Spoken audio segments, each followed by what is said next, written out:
है गाइस, स्वागत है आप सबका सरकारी परीक्षा के यूट्यूब चैनल पे। मेरा नाम है अमित पटेल और आज हम लोग रेलवे ग्रुप डी जो आज की पेपर थी 29 अगस्त की, उसके शिफ्ट 1 और शिफ्ट 2 का जो मैथ्स का पेपर है उसका एनालिसिस यहाँ पर लेकर आए हैं। तो यहाँ पर देखिए शिफ्ट 1 हो चुकी है, शिफ्ट 2 हो चुकी है, ठीक है। तो किस तरह के क्वेश्चन आ रहे हैं अभी तक अगर आपने एनालाइज किया होगा पैटर्न तो आपको पता चल गया होगा कि सेम टाइप के क्वेश्चन क्या हो रहे हैं, सेम टॉपिक से same number of question her bar repeat किए जा रहे हैं। तो अभी सेकंड फेज चल रहा है एग्जाम का, फिर जल्द ही 8 तारीख से थर्ड फेज चालू हो जाएगी।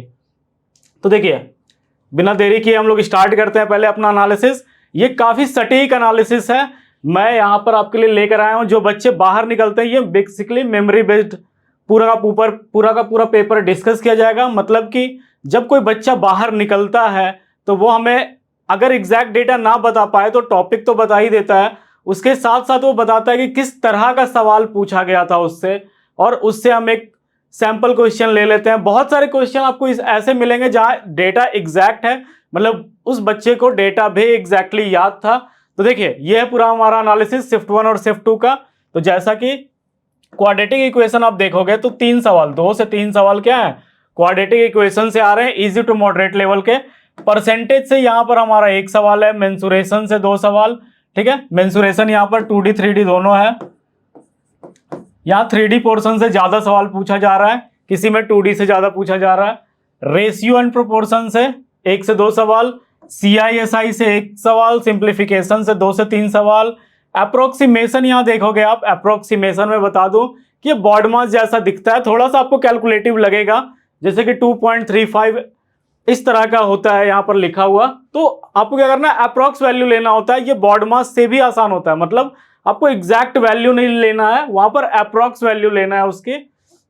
ये काफी आसान टाइप का पूछा जा रहा है। प्रॉफिट एंड लॉस से 2 से 3 सवाल हैं, इजी टू मॉडरेट लेवल के। मीन मीडियन मोड स्टैटिक्स जो है उससे एक सवाल पूछा जा रहा है। और मैं बता दूं कि ये फ्रीक्वेंसी टेबल, जो फ्रीक्वेंसी टेबल वाले सवाल होते हैं उसको आप अच्छे से प्रैक्टिस कर ले। फ्रीक्वेंसी टेबल वाले सवाल से यहां पर पूछे जा रहे हैं स्टैटिक्स में। टाइम एंड वर्क से 1 सवाल पूछा जा रहा है, नंबर सिस्टम से 2 से 3 सवाल, स्पीड टाइम डिस्टेंस, तो स्पीड टाइम डिस्टेंस से भी सवाल पूछे जा रहे हैं 1 से 2। एज से 1 सवाल, ज्योमेट्री से 2 सवाल, ट्रिग्नोमेट्री से 1 सवाल, ठीक है। तो यहां पर यह है आपका पूरा लेखा जोखा दोनों शिफ्ट का। पहला शिफ्ट आप देखोगे कि सारे के सारे शिफ्ट क्या है, इजी टू मॉडरेट टाइप के हैं, मतलब कि ना ज्यादा टफ ना ज्यादा आसान। देखो अगर आपने पढ़ा है ना अच्छे से तो सारे के सारे पेपर आसान है। और ग्रुप डी का पेपर जो है 25 सवाल मैथ्स लेकर आता है, 30 सवाल क्या रीजनिंग लेकर आता है। तो ये पूरा का पूरा पेपर आसान है उनके लिए जिन्होंने अच्छे से तैयारी कर रखी है। तो आइए बिना देरी किए शुरू करते हैं। ये हमारा पहला सवाल, इस क्वेश्चन को आप अच्छे से पढ़िए। ये क्या बोल रहा है, तो ये बोल रहा है फाइंड द वैल्यू ऑफ 243 का पावर 8 प्लस 243 का पावर 3। ये देखो बड़ा वाला ब्रैकेट का पावर 0, जैसे ही पावर 0 हमने देखा ये सिर्फ डराने के लिए था इतना बड़ा, ये क्या हो जाएगा, ये वैल्यू 1 दे देगा, प्लस 8 इज इक्वल टू क्या आ जाएगा मेरा आंसर 9। ये जो आप क्वेश्चन देख रहे हैं ये हूबहू क्वेश्चन सेम डाटा के साथ आज पहले शिफ्ट में पूछा गया है, ठीक है। तो आइए अगला सवाल देख लेते हैं। अब ये हमारा अगला सवाल, ये क्या बोल रहा है तो इसको पढ़ लेते हैं। ये बोल रहा है in triangle ABC the angle bisector of angle B and C meet at a point O. If the value of angle B A C is 75 degree then find the value of B O C. यहां पर एक त्रिभुज है, ठीक है। ये त्रिभुज आपको यहां पर पता होगा, ये वाला बेसिक सा थ्योरम है। ये बोल रहा है कि ये बाइसेक्टर, इसका जो एंगल बाइसेक्टर है ये, और इसका एंगल बाइसेक्टर ये O पर मीट करता है। अगर ये A कितना है 75 डिग्री है तो ये एंगल कितना होगा, आपको फॉर्मूला पता है क्या होता है, तो 90 degree plus angle A by 2, ठीक है। तो 90 प्लस 75 का आधा कितना होता है 37.5, यहां से आंसर निकल कर आ जाएगा 127.5, ठीक है। तो ये एंगल क्या होगा 127.5 होगा। देखिए इस तरह के सवाल, इस तरह वाला जो ट्रायंगल है ना, 3 टाइप होता है, मैं तीनों टाइप बेसिकली यहाँ पर डिस्कस कर देता हूँ आपसे, ताकि कुछ भी पूछे आपसे बन जाए। पहला, ये है एक ट्रायंगल, अगर इसके एंगल बाइसेक्टर को लेते हैं, अगर ये एंगल मान लो थीटा है, तो ये एंगल क्या हो जाता है 90 डिग्री प्लस थीटा बाई 2। ठीक है। अब अगर हम मानकर चल रहे हैं कि कोई ट्रायंगल ऐसा है, अब हम ये एंगल ना लेकर क्या ले रहे हैं, एक्सटर्नल एंगल ले रहे हैं। मतलब ये है ए, बी और सी, तो हम इन दोनों का एक्सटर्नल एंगल ले रहे हैं। मतलब ये है मेरा एक्सटर्नल एंगल। अब इसका जो बाइसेक्टर है, ये जो मीट कर रहा है यहाँ पे, तो ये कितना होगा, तो ये होगा 90 डिग्री माइनस, अगर इस एंगल को हम थीटा बोल रहे हैं तो थीटा बाई 2। ठीक है। अब एक तीसरा टाइप है, उस पर भी गौर कर लेते हैं। ये एक ट्रायंगल है ए बी सी, अगर हम यहां पर इंटरनल एंगल बाइसेक्टर को ले लें, एक एक्सटर्नल एंगल बाइसेक्टर को ले लें, दोनों को मिला दें, तो ये जो एंगल थीटा है, तो ये एंगल क्या बनेगा, तो ये एंगल डायरेक्ट बन जाएगा थीटा बाई 2। केवल यही 3 टाइप होता है इसमें, और इसी 3 टाइप से वो घुमा फिरा कर सवाल बनाता है। हो सकता है आपको ये ना देकर ये दे दे। ठीक है, तो इन्हीं 3 टाइप में बनता है, यही बेसिकली इसका मेन 3 टाइप है। तो आप एक बार अच्छे से पढ़ लो, एक बार याद कर लो, ज्यादा मेहनत नहीं लगता है। देखो मैं याद करने का तरीका बता देता हूं। ये एंगल दिख रहा है, इससे थोड़ा सा बड़ा है, बड़ा होने का क्या मतलब है, जुड़ेगा। तो जुड़ेगा मतलब कि ऐड करेंगे, ये वाला एंगल इससे छोटा ही बनता है और ये वाला जस्ट आधा हो जाता है। तो एक बार ये प्लस वाला याद रहेगा ना, एक इंटरनल एक एक्सटर्नल में क्या होता है, सीधा बाई 2 हो जाता है, और बाकी ये तो माइनस हो ही रहा है। तो चलिए अगला सवाल देख लेते हैं। अब ये सवाल भी एग्जैक्ट डेटा के साथ पूछा गया है, जो प्रीवियस आपने देखा वो भी एग्जैक्ट डेटा के साथ पूछा गया था शिफ्ट 1 में। ये बोल रहा है कि the cost price of 14 article is 30 rupees.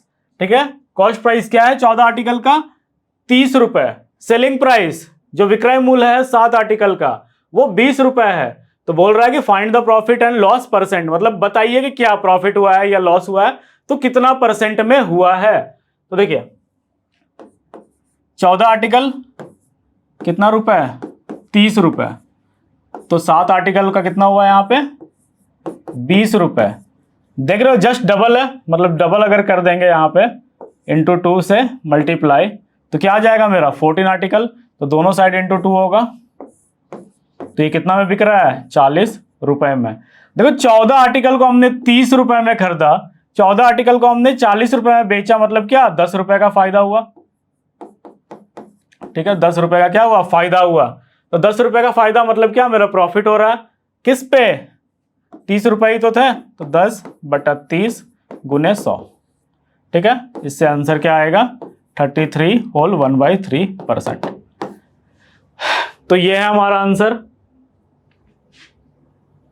अब देखिए अगला सवाल देख लेते हैं।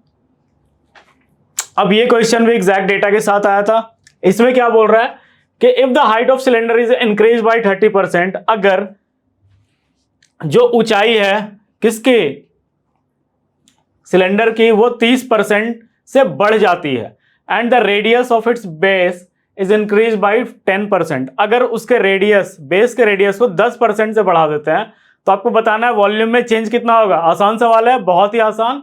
ठीक है, हम मान लेते हैं सारे पैरामीटर को 10, सारा पैरामीटर मेरे लिए क्या है 10 है, मतलब कि पहले रेडियस कितना था 10 था, हाइट कितना था 10 था। अब जरा बताएंगे कि हम जब बढ़ाएंगे 10% से तो ये क्या हो जाएगा 11 हो जाएगा, अगर h को बढ़ाएंगे 30% से तो ये 13 हो जाएगा। वॉल्यूम क्या होता है, क्योंकि यहां पर चेंज हम रिलेशन की बात कर रहे हैं, तो पाई वाला जो टर्म है ना वो कैंसल आउट हो जाएगा, तो पाई नहीं लिख रहे हम यहाँ पे, तो r²h मतलब कि 10 × 10 × 10, ये ओरिजिनल वॉल्यूम था हमारा 1000। न्यू वॉल्यूम लिख रहे हैं, ठीक है, डैश लगा दे रहे ऊपर, ये न्यू वॉल्यूम है। ये क्या हो जाएगा 11 × 11 × 13, मतलब ये 121 और 13। ठीक है, ये हो जाएगा मेरा 3 6 3, ये 1 2 1 3 7 5 1। अब देखिए 1 5 7 3, सिर्फ कैलकुलेशन है और कुछ नहीं। अब यहां देखिए दिख रहा है यहाँ पे इंक्रीज आपको, कितना का इंक्रीज हुआ है? तो 573 का इंक्रीज हुआ है। कितना पे? 1000 पे गुने 100। यही मेरा परसेंटेज चेंज बताएगा। ये 2 0 कट गया, ये एक डेसिमल शिफ्ट कर लेगा, तो 57.3% का इंक्रीज हुआ है यहाँ पर। क्या हुआ है? तो ऐसे बनाते हैं इन सब सारे सवालों को। तो अगला सवाल देख लेते हैं। अब ये बोल रहा है कि find the surface area of cylinder if the radius of base is 7 centimetre and height is 8 centimetre. Total surface area cylinder का क्या होता है? तो देखिए, ये मान लेते हैं एक सिलेंडर है,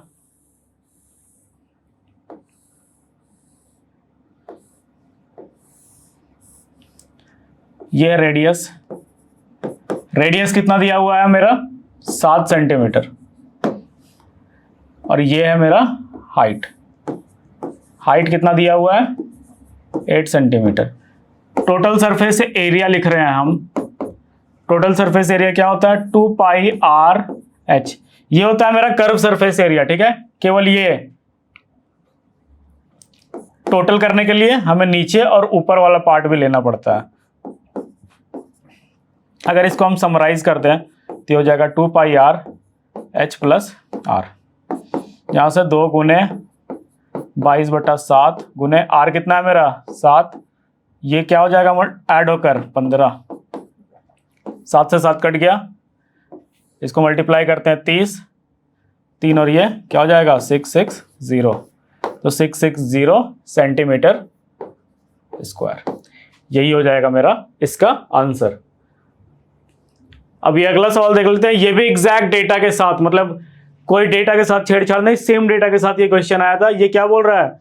a car travel a distance of 90 kilometre at a speed of 45 kilometre per hour. एक कार जो है ना, वो ट्रैवल करता है 90 किलोमीटर, कितने के स्पीड से? 45 किलोमीटर पर आवर के स्पीड से। And it cover the next 150 kilometre of its journey at the speed of 50 kilometre per hour. उसके बाद वो अगला 150 किलोमीटर किससे ट्रैवल कर रहा है? 50 किलोमीटर प्रति घंटा के रफ्तार से। आपसे पूछा what is the average speed of the car. देखो, यहां से यहां ये 90 किलोमीटर था, कितना से ट्रैवल किया? 45 किलोमीटर पर आवर। उसके बाद 150 किलोमीटर, ये कितना से ट्रैवल किया? 50 किलोमीटर पर आवर। ठीक है, देख रहे हो?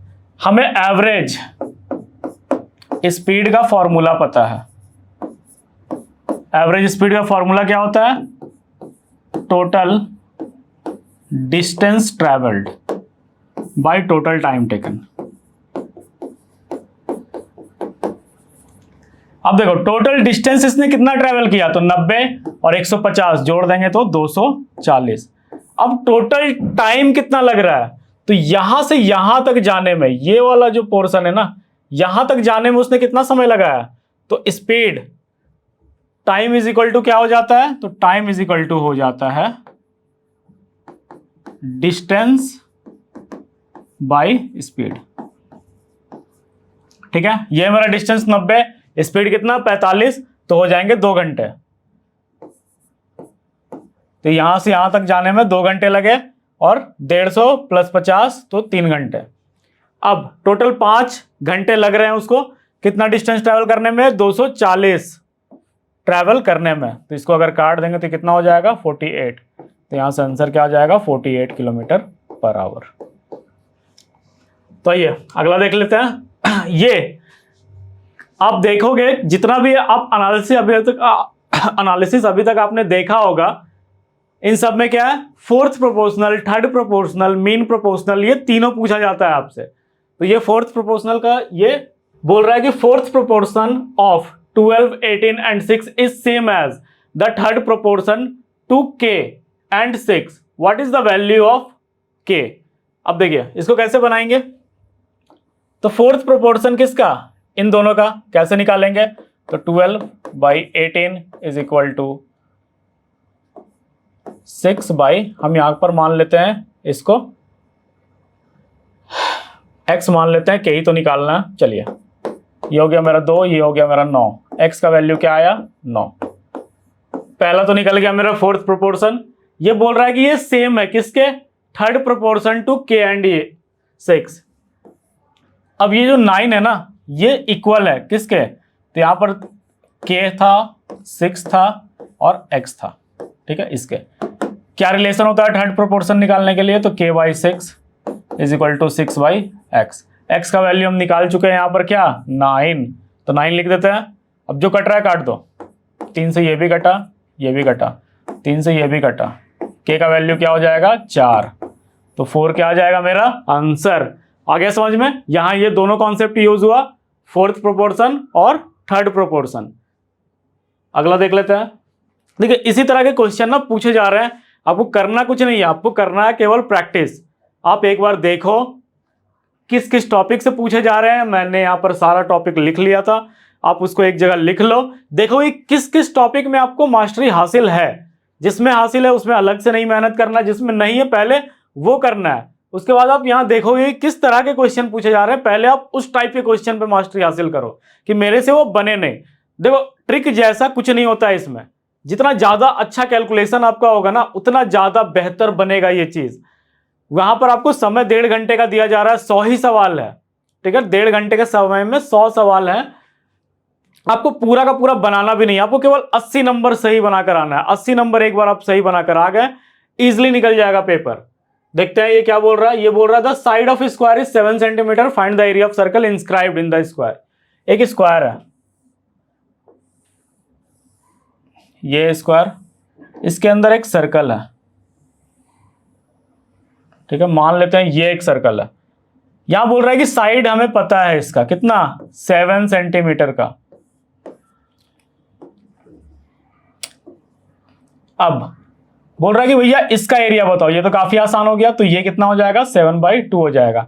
एरिया ऑफ सर्कल क्या होता है, ये होता है पाई आर स्क्वायर, 22/7 गुने 7/2, ठीक है। यहां से आंसर आ जाएगा 77/2। तो इस तरह के सवाल काफी आसान होते हैं। अगर आपने कैलकुलेशन स्पीड अच्छा है ना तो आपको ये करने की जरूरत नहीं है, आप डायरेक्ट निकाल लोगे। अगला सवाल देखते हैं। हाँ ये क्वेश्चन काफी अच्छा है, एचसीएफ से पूछा गया था और ये एग्जैक्ट डेटा के साथ आया, मतलब यहां पर यही हुबहू डेटा पूछा गया था एग्जाम में। ये बोल रहा है कि the HCF of 108 and 36 is equal to the HCF of x and 72, find the value of x। देखो इन दोनों का HCF कितना होगा, 36, 108। देखो दोनों 12 के पहाड़ा में आता है पर 36 के पहाड़े में ये भी आता है, तो इन दोनों का HCF कितना होगा 36 होगा। अब बोल रहा है कि ये जो 36 है ना, इन दोनों का जो HCF है उसके बराबर है, तो ये इन दोनों का HCF भी क्या होगा 36 होगा। 72 36 से डिविजिबल नंबर है, तो x को क्या बनना पड़ेगा, x को बनना पड़ेगा 36, तो x का वैल्यू क्या हो जाएगा 36। कॉन्सेप्ट पे बनना था ये, कोई कैलकुलेशन नहीं, कुछ नहीं। अगला सवाल देखते हैं। ये देखिए ये पॉपुलेशन इंक्रीज का सवाल है, जो आप पॉपुलेशन इंक्रीज के सवाल बनाते हो उससे। यहां बोल रहा है कि the present population of a city is 1,80,000।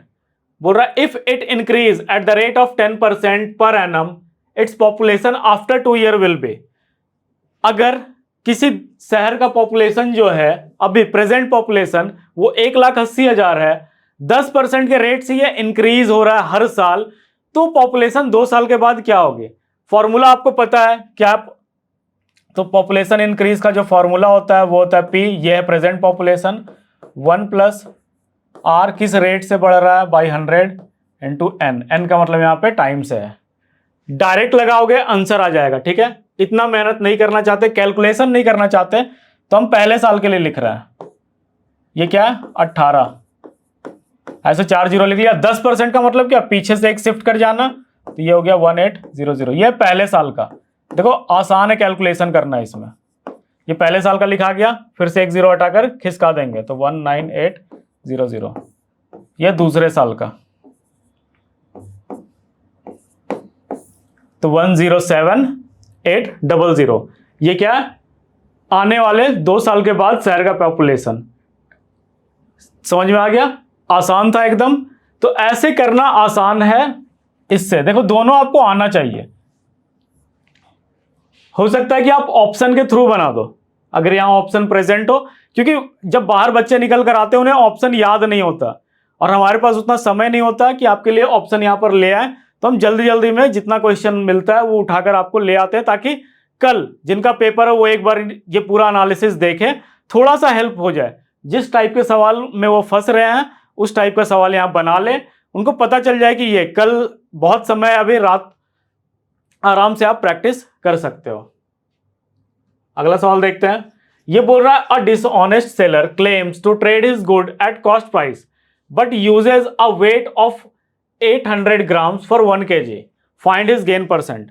बोल रहा है कि एक बेईमान सेलर था, विक्रेता था, बेईमान था वो बोला कि भैया मैंने आपको ना अपने क्रय मूल्य पे दे दिया है जो भी चीजें थी। अब क्रय मूल्य पे तो वो दे दिया, पर उसने किया क्या, उसने किया ये कि 1 किलो की जगह केवल 800 रुपए का वजन तौलकर आपको दे दिया, तो इसमें उसको कितना प्रॉफिट होगा। तो देखिए 800 ग्राम दिया है, मान लेते हैं कि 1 ग्राम क्या है, 1 रुपए का है, तो 800 ग्राम क्या होगा, 800 रुपए का होगा। 1000 kg मतलब 1 kg का मतलब 1000 ग्राम मतलब 1000 रुपया वो आपसे ले लिया, तो कितना रुपया ज्यादा लिया, 200 रुपए ज्यादा लिए। कितना से, 800 से।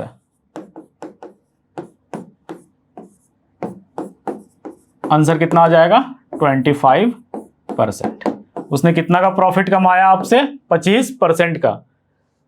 तो अगला सवाल देख लेते हैं। अब ये सवाल बोल रहा है कि ए बी सी किसी काम को 12, 4 और 6 दिन में करते हैं और ए सबसे पहले काम करने जाता है, उसके बाद बी जाता है, फिर सी। सारे क्या कर रहे हैं, अल्टरनेट डेज पे वर्क कर रहे हैं। पहले ए गया, उसके बाद बी गया, फिर सी गया, फिर अगला दिन फिर से ए जाएगा, फिर बी जाएगा, फिर सी जाएगा। बोल रहा है कितने दिन में काम जो है वो कंप्लीट हो जाएगा। तो देखिए ए 12 दिन में करता है किसी काम को, बी उसी काम को 4 दिन में करता है, सी उसी काम को 6 दिन में करता है। सबसे पहले हम निकालते हैं कि हमें काम आखिर करना कितना है, तो इसके लिए क्या करते हैं, एलसीएम निकालते हैं। तो 12, 4, 6 एलसीएम कितना होगा, 12। अब ये 1 यूनिट काम कर रहा है एक दिन में, ये कितना काम कर रहा है, 3 यूनिट, ये कितना काम कर रहा है, 2 यूनिट। अब देखिए पहला दिन ये गया, हमें टोटल 12 यूनिट काम करवाना है। पहला दिन ये गया, दूसरा दिन ये गया, तीसरा दिन ये गया, ठीक है, 1, 3 और 2। 3 दिन में 6 यूनिट काम खत्म। 3 दिन में क्या, 6 यूनिट काम खत्म। तो अभी तक हमने 3 दिन का काम करवा लिया है। अब चौथा दिन फिर से ये गया, तो अब 6 यूनिट का काम बचा। तो देखो तो 1, 2, 3, ये फिर से 6, 3 दिन में खत्म। तो 3 + 3 6 डेज। तो 6 दिन में क्या होगा, ये सब अपने काम को खत्म कर लेंगे। तो ऐसे बनाते हैं इस सवाल को। ये हमारा अगला सवाल, ये थर्ड प्रोपोर्शन।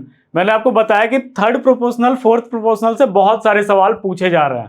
तो ये देखिए ये बोल रहा है कि what is the third proportion of 49 and 91। क्या करेंगे, 49/91 is equal to 91/x। x माना है हमने थर्ड प्रोपोर्शन को, 7 से काटें, ये हो जाएगा 13, ये भी हो जाएगा 13। x का वैल्यू क्या आ जाएगा, 169। कुछ नहीं करना था इसे, ये आसानी से बनने वाला सवाल था। तो अगला सवाल देखते हैं। अब ये जो अगला सवाल है मेरा, वो कह रहा है कि what is the compound interest of 3 years with annual compounding at an annual rate of 20% on the principal of 15,000।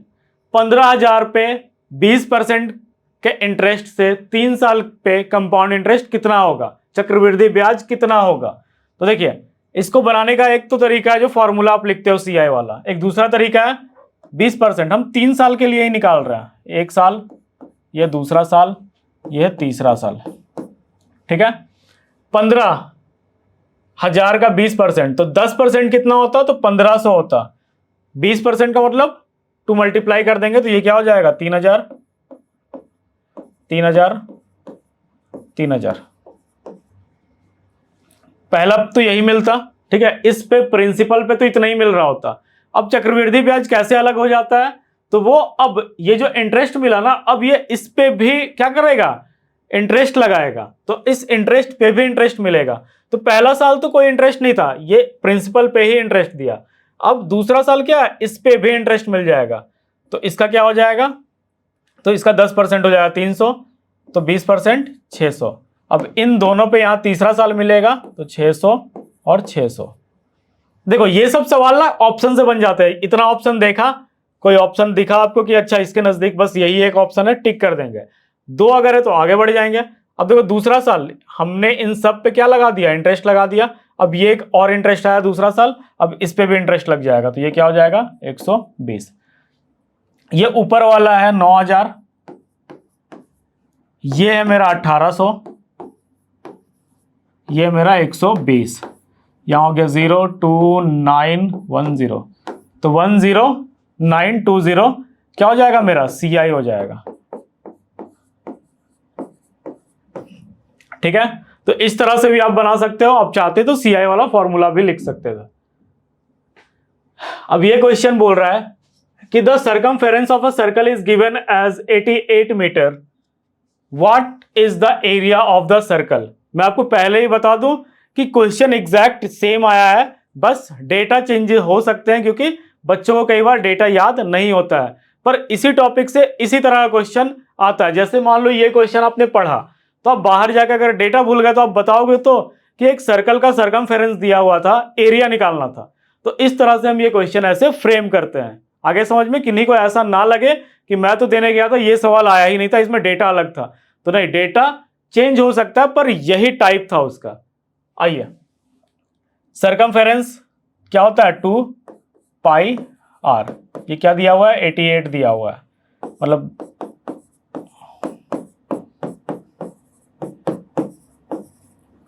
ये कटा 2 बार में 14 सेंटीमीटर। ठीक है, ये मेरा रेडियस निकला, एरिया निकाल देंगे, एरिया क्या होता है पाई r स्क्वायर।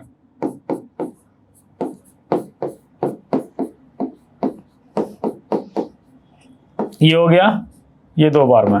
ठीक है, अब 44 गुने क्या करना है 14 करना है, तो 44 गुने 14 कितना होता है, तो मल्टीप्लाई करके देख लेते हैं।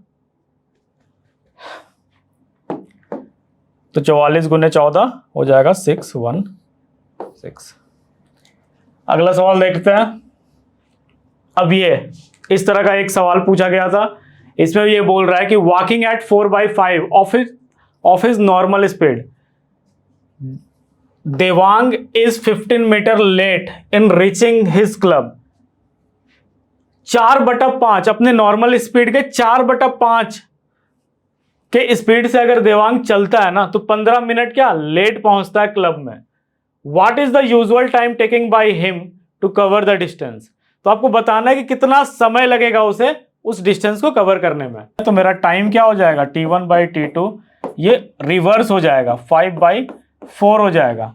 जो नीचे वैल्यू लिखा होता है ना, ये एक्चुअली में ओरिजिनल या यूजुअल बोलते हैं इसको, यूजुअल या ओरिजिनल। यहां पर भी ये जो लिखा हुआ था ये मेरा यूजुअल स्पीड को, नॉर्मल स्पीड को बता रहा था 5, और ये 4 क्या न्यू स्पीड था। अब टाइम के केस में बात करें तो 4 क्या है मेरा यूजुअल या ओरिजिनल टाइम है, और 5 क्या है मेरा न्यू टाइम है। अब इन दोनों के बीच डिफरेंस कितना का आया 1 यूनिट का। ये जो 1 यूनिट का जो डिफरेंस है ना, ये 15 मिनट क्रिएट कर दिया।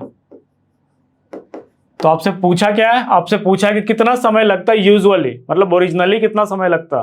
तो ओरिजिनली अगर 1 यूनिट 15 तो 4 यूनिट क्या 60, तो 60 मिनट मतलब कि 1 घंटा उसको लगता अपने क्लब पहुंचने में यूजुअल टाइम पे। आ गया समझ में, यही कॉन्सेप्ट था इसके पीछे। इस वाले सवाल को ऐसे ही बनाते हैं।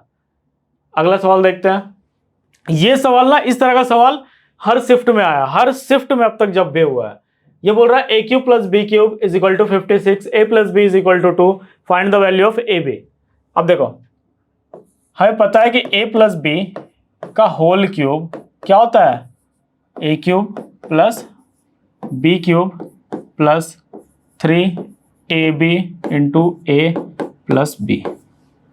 a + b का होल क्यूब क्या होगा 8 = ये वाला पोर्शन क्या हो जाएगा 56 + 3 × 2, ये मेरा 2 के बराबर है, तो ये हो जाएगा 6AB। हमें निकालना AB ही था, ये इधर अगर जाएगा तो ये हो जाएगा -48 इज इक्वल टू 6AB।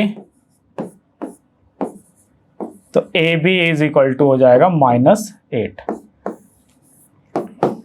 अगला सवाल देख लेते हैं। बहुत सारे क्वेश्चन तो ऐसे मिल जाएंगे आपको कि आप वैल्यू पुट कर लोगे और बन जाएगा वहां पे।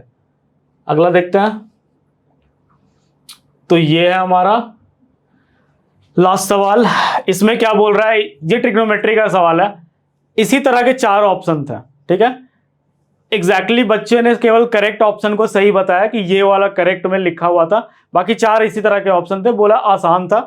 बोला which of the following is wrong. आपको बताना है कि इनमें से कौन सा 4 ऑप्शन क्या है, गलत है। Sec square plus cos square theta is equal to 1। तो ये क्या, पहला वाला ही ऑप्शन गलत निकल गया, क्योंकि sine square plus cos square 1 होता है। 1 plus cot square theta is equal to cosec square theta होता है। Sec square theta minus tan square theta भी क्या होता है, मेरा 1 होता है। तो ये नीचे के तीनों सही थे, ऊपर वाला ऑप्शन क्या था, गलत था। तो इसी तरह के सवाल पूछे जा रहे हैं। तो हम डेली आपके लिए क्या करेंगे, ये एनालिसिस लेकर आएंगे ताकि आपके एग्जाम में मदद मिल सके। जिनका एग्जाम अभी होना है, तीसरे फेज में होना है, कल होना है, परसों होना है, जिनका अभी फेज आया ही नहीं है, आगे फेज में होना है, वो भी अभी अपने तैयारी को और अच्छा निखार सकते हैं। हमने सरकारी परीक्षा.com पे अनलिमिटेड मॉक डाल रखे हैं, एकदम लेटेस्ट पैटर्न पे। मतलब अभी जो एग्जाम हुआ था उसके एनालिसिस के अकॉर्डिंग उस टेस्ट को बनाया गया है। तो आप जाइए, अनलिमिटेड मॉक की तैयारी अभी से शुरू कर दीजिए। डेली 1 टेस्ट 2 टेस्ट, जितना टेस्ट आप हो सके लगाओ, प्रैक्टिस करो। 80 नंबर आ गया ना तो आपका पेपर निकल जाएगा। बहुत ज़्यादा वैकेंसी है और बहुत ज़्यादा लोगों ने इसको भरा है। तो अगर आपको ये वीडियो अच्छा लगता है तो आप इसको लाइक करेंगे और सब्सक्राइब तो बिल्कुल कर लेंगे, क्योंकि कल हम फिर से एक नया एनालिसिस लेके आएंगे कल के पेपर का, और फिर से हम ये सारी चीज़ें डिस्कस करेंगे कि किस तरह का पेपर आ रहा है। तो आप जल्दी जल्दी जाओ, उसको लाइक कर लो, सब्सक्राइब कर लो, बेल आइकन दबा दो, क्योंकि तुरंत आपको नोटिफिकेशन मिल जाए कि भैया हाँ देखो वीडियो आ गई है, देख लो। तुरंत आप देख लो, बाहर घूम रहे हो तो हेडफोन लगा कर देख लो, घर में आराम से देख लो। तो थैंक यू।